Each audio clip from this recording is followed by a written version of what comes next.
जरूर है, किताबें ज्ञान का दरिया है ये जरूर है, पर खेलों से बनता चरित्र यह भी मशहूर है।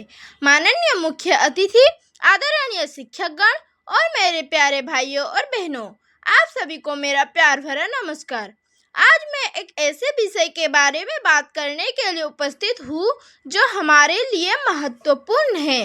आज का विषय है कि शिक्षा के क्षेत्र में छात्र की सर्वांगीण उन्नति के लिए खेल आवश्यक है।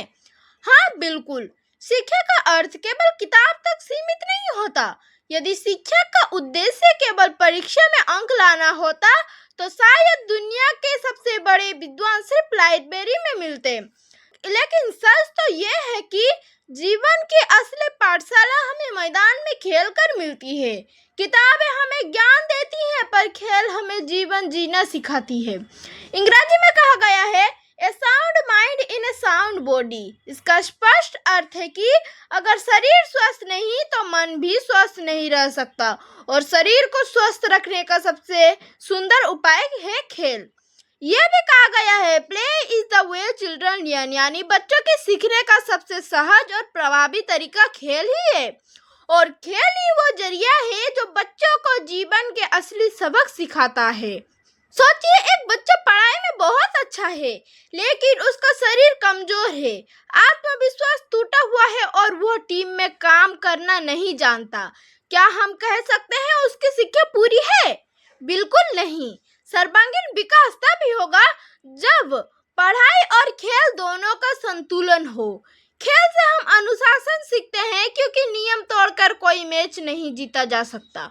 नेतृत्व लेना सीखते हैं, कप्तान बनना हो तो सबसे पहले जिम्मेदारी उठानी पड़ती है। सहनशीलता मिलती है, हारने के बाद भी मुस्कान के साथ मैदान छोड़ना खेल ही सिखाता है।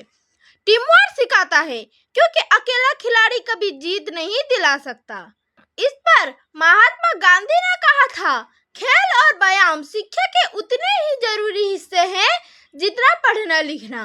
स्वामी विवेकानंद ने तो युवाओं से कहा था, मुझे ऐसे लोग चाहिए जिनकी मांसपेशियां लोहे जैसी मजबूत हो, यानी मजबूत शरीर से ही मजबूत चरित्र बनता है। हमारे खिलाड़ी मेजर ध्यानचंद, जिन्हें हॉकी के जादूगर कहा जाता है, जर्मनी में जब हिटलर ने उनके खेल से प्रभावित होकर उन्हें जर्मन सेना में उच्च पद ऑफर किया, लेकिन उन्होंने देश प्रेम को चुना। खेल केवल मैदान की जीत नहीं बल्कि राष्ट्र का गौरव होता है। सचिन तेंदुलकर, जिन्हें क्रिकेट का भगवान कहा जाता है, दुनिया भर में सबसे ज्यादा रन बनाने वाले खिलाड़ी हैं। उन्हें भारत रत्न भी मिला है। उन्होंने ये सिखाया कि खेल के अनुशासन और निरंतरता से इंसान भगवान का दर्जा पा सकता है। मैरी कॉम, जो मैग्निफिसेंट मैरी के नाम से मशहूर है, वे 6 बार वर्ल्ड चैंपियन बनी। 5 बच्चों की मां होते हुए भी ओलंपिक में पदक जीता। खेल के जरिए देश का नाम रोशन किया। मिल्खा सिंह, जिन्होंने साबित किया कि गरीबी कोई बाधा नहीं, लगन हो तो खेल के सहारे आसमान भी जीता जा सकता है। यह सभी खिलाड़ी हमारे लिए किताबों के पत्र से भी बढ़कर जीवित प्रेरणा है। उन्होंने दुनिया को दिखाया है कि खेल केवल शारीरिक ताकत नहीं बल्कि आत्मविश्वास और राष्ट्र गौरव का प्रतीक है। आज की पीढ़ी मोबाइल और टीवी में उलझ गई है। तनाव, मोटापा और बीमारियां बच्चों को कम उम्र में ही घर रही है। ऐसे में खेल ही सबसे बड़ा दवा है, जो शरीर को तंदुरुस्त, दिमाग को तेज और मन को प्रसन्न बनाता है। अगर किताब हमें सोचना सिखाती है तो खेल हमें जीना सिखाती है। अगर शिक्षा हमें ज्ञान देती है तो खेल हमें आत्मविश्वास और जीवन जीने की कला देती है।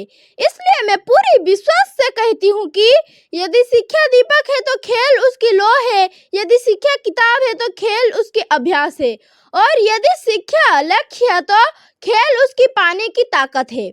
विद्यार्थियों के सर्वांगीण उन्नति के लिए खेल आवश्यक ही नहीं बल्कि अपरिहार्य है। किताब के साथ खेल भी जरूरी है। हर विद्यार्थी के जीवन की यही रोशनी पूरी है। शरीर बना तंदुरुस्त, मन बना प्रकाश, तभी तो शिक्षा का होगा सही विकास। धन्यवाद।